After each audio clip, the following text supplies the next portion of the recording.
राधे राधे। श्रीमद् भगवद गीता द्वितीय अध्याय श्लोक नंबर 19 से 22। आरंभ करने से पूर्व श्लोकों का उच्चारण साथ साथ करते हैं। यैनं वेत्ति हन्तारं यश्चैनं मन्यते हतम् उभौ तौ न विजानीतो नायं हन्ति न हन्यते। न जायते म्रियते व कदाचिन् नायं भूत्वा भविता व न भूयः। अजो नित्यः शाश्वतोऽयं पुराणो न हन्यते हन्यमाने शरीरे। वेदा विनाशिनं नित्यं य एनमजमव्ययम् कथै स पुरुषः पार्थ कं घातयति हन्तिकम्।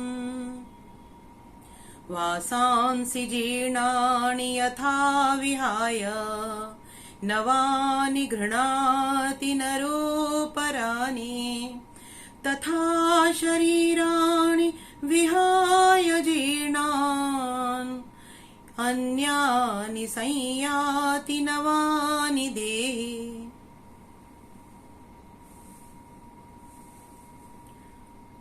भगवान श्री कृष्ण पिछले अध्याय में हमें बता रहे थे कि किस तरह से अर्जुन परिस्थितियों के आगे हार गया। अर्जुन खुद के आगे हार गया। अर्जुन का मनोबल डगमगा गया परिस्थितियों को देखकर। तो समझना यह है कि क्या हमारे साथ में ये परिस्थितियां उत्पन्न नहीं होती हैं। जॉब का इंटरव्यू देने जाना है, पूरी तैयारी की है, लेकिन ऐन मौके पर घबरा जाते हैं, हाथ पैर कांपने लगते हैं और लगता है कि हम इंटरव्यू दे ही नहीं सकते। कैसे देंगे, हमारे मुंह से तो बोल ही नहीं निकलते। सोचिए, एग्जाम की तैयारी कर रहे हैं, खूब पढ़ाई की है, लेकिन एग्जाम से एक दिन पहले ऐसा लगता है मानो दिमाग एकदम ब्लैंक हो गया हो, कुछ याद ही नहीं आता। घबरा जाते हैं, हाथ पैर ठंडे पड़ जाते हैं। क्या ऐसा होता नहीं है? एग्जाम हो, जीवन की कोई भी परीक्षा हो, चाहे वो एकेडमिक परीक्षा हो या जीवन के संघर्षों की परीक्षा हो, जैसे ही वो परीक्षा सामने आती है, हम सब में बैठा अर्जुन हार मान लेता है, प्रयास छोड़ देता है, गांडीव छोड़ देता है। बस इसी क्षण के लिए श्री कृष्ण हमें गीता का ज्ञान देते हैं। तो पिछले श्लोकों में हमने देखा था कि भगवान श्री कृष्ण अर्जुन को बता रहे थे कि हे अर्जुन, जिन लोगों के लिए तुम शोक कर रहे हो वो शोक करने के योग्य नहीं है। अब आप सोचेंगे कि बार बार प्रत्येक वीडियो में कृष्ण यही तो बता रहे हैं कि जिनके लिए शोक कर रहे हो वो शोक करने के योग्य नहीं है, क्योंकि वो अजन्मा है, वो अजर है। लेकिन हमें तो महसूस नहीं होता। हाँ, यही असलियत है कि हमें महसूस नहीं होता, हमें समझ ही नहीं आता। हमें अगर 1% भी समझ में आ जाए कि भगवान श्री कृष्ण जो अर्जुन को कह रहे हैं, हम अगर उसे 1% भी एहसास कर लें, अपने अंतर मन में उसे अनुभव कर लें, तो ये जीवन बहुत आसान हो जाएगा। लेकिन समस्या क्या है कि हम अनुभव कर नहीं पाते। अच्छा, इसको एक उदाहरण के रूप में लेते हैं। प्री नर्सरी का बच्चा है और उसके सामने हम 12वीं की पढ़ाई रख दें, क्या वो उसे समझ पाएगा? क्या वो उसे 1% अनुभव भी कर पाएगा? नहीं ना। वही स्थिति हमारी है, हम सबकी है। क्योंकि यहां पर श्रीमद् भगवत गीता में वेद व्यास जी के द्वारा भगवान श्री कृष्ण की जो उपदेश लिखे गए हैं, जो उनके कथन बताए गए हैं, दरअसल वो पीएचडी लेवल की पढ़ाई है। और हम सब तो अभी प्री नर्सरी के साधक हैं, प्री नर्सरी के स्टूडेंट्स हैं। अभी तो हमने 12 खड़ी सीखी भी नहीं और हमारे सामने पीएचडी की पढ़ाई आ गई। अब हमें लगता है कि ये कैसे होगा। और यही कारण है कि वेद व्यास जी बार बार भगवान श्री कृष्ण की उन बातों को श्रीमद् भगवत गीता में दोहरा रहे हैं, क्योंकि वो जानते हैं हम अल्प बुद्धि हैं, हमारा दिमाग शीघ्र समझता नहीं है। हम उस बात को ग्रहण नहीं कर पा रहे हैं जो वेद व्यास जी कह रहे हैं। हम क्यों ग्रहण नहीं कर पा रहे हैं?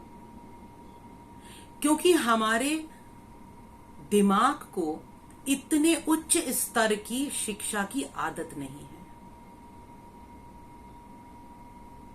और यहां एकदम पीएचडी लेवल की पढ़ाई आ गई। लेकिन वेद व्यास जी एक बहुत ही समझदार, गुणी, त्रिकालदर्शी ऋषि थे। उनकी बुद्धिमता पर, उनके दिव्य ज्ञान पर कोई संदेह नहीं है। तो उन्हें ये पता था कि हम अर्जुन बहुत अल्पमति हैं, तो वो उस वृहत ज्ञान को बार बार हमारे समक्ष हमें दिखा रहे हैं। जो उसका हाई एंड रिजल्ट है, उस रिजल्ट को वो हमें बता रहे हैं, वो हमें पहले ही दिखा रहे हैं उसकी एक झलकी,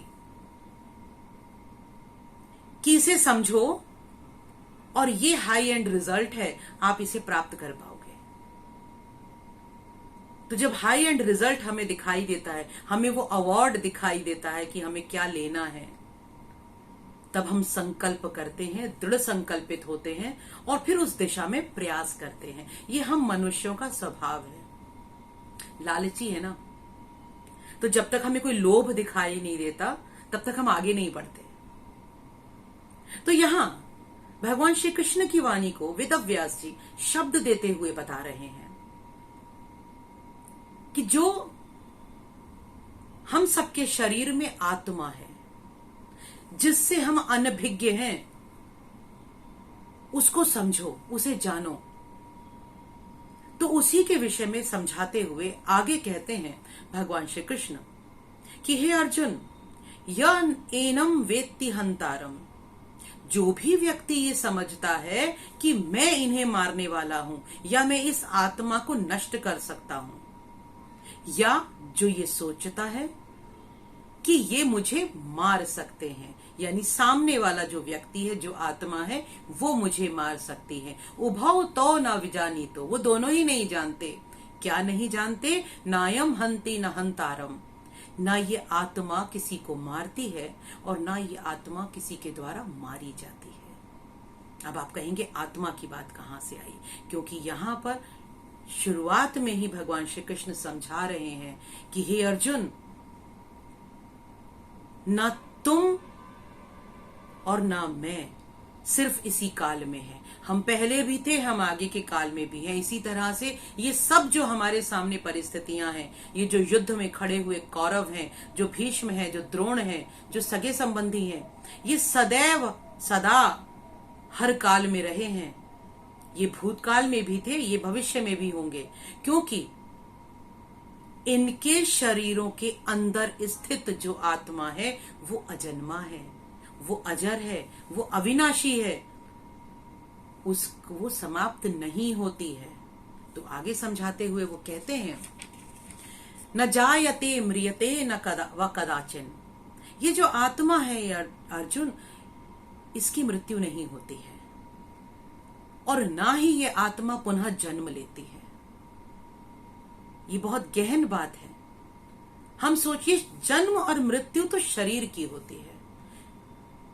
शरीर जन्मता और मरता है, लेकिन इस शरीर के अंदर जो प्राण है, जो चेतना है, जो जीवात्मा है, वो अजर है, वो नित्य है, वो शाश्वत है, वो पुरातन है।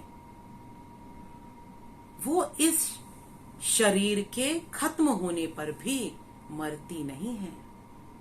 हे अर्जुन, तो जब ये आत्मा नहीं मरती है तो शोक क्यों? अब अर्जुन आगे कहता है कि शोक तो इस शरीर का है ना, क्योंकि जो द्रोण है, भीम है, ये जो मेरे सगे संबंधी हैं, जिनको मैं देख पा रहा हूं, इनसे जो मेरा नाता है, ये मेरे खून के संबंध हैं, ये मेरे हृदय के संबंधी हैं, मैं इन्हें कैसे मार सकता हूं? यही तो हम सब करते हैं कि ये मेरे संबंधी हैं। कोई मेरे से किसी का खून का रिश्ता है, किसी का मुझसे दिल का रिश्ता है, तो इनके शरीर को अगर कष्ट होता है तो मुझे तो कष्ट होना स्वाभाविक है, मुझे तो दुख होगा। तो हे कृष्ण, तुम कैसे कह सकते हो कि शोक मत करो?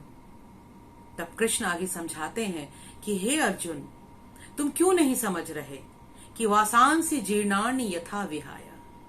बहुत ही सुंदर श्लोक है ये, और सभी उठावनियों में हमने इस श्लोक को सुना है। जब भी हम किसी उठावनी में जाते हैं, आप सब जाते हैं, तो हमने इस श्लोक को सुना है। लेकिन वो समय ऐसा होता है कि सभी शोकग्रस्त होते हैं, तो इसका अर्थ हम समझ नहीं पाते। इन श्लोकों का अर्थ समझने के लिए जब हम समबुद्धि होंगे, न शोक है, न मोह है, न राग है, न द्वेष है, हम स्थिर मन से हैं, तब समझ में आएगा। तो अपने जीवन में हमने देखा है कि हमारे कपड़े जब पुराने हो जाते हैं, फट जाते हैं, या हमारे मन से उतर जाते हैं, आजकल तो मन से उतर जाते हैं, तो हम उन कपड़ों को बदल लेते हैं और नए धारण कर लेते हैं। तो क्या पुराने कपड़ों के लिए हम शोक करते हैं? क्या पुराने कपड़ों के लिए हम रोते हैं? तो हे अर्जुन, इसी तरह से तुम इस आत्मा को समझो कि ये आत्मा पुराने शरीर रूपी वस्त्र को त्यागती है और नवीन वस्त्र को ग्रहण करती है।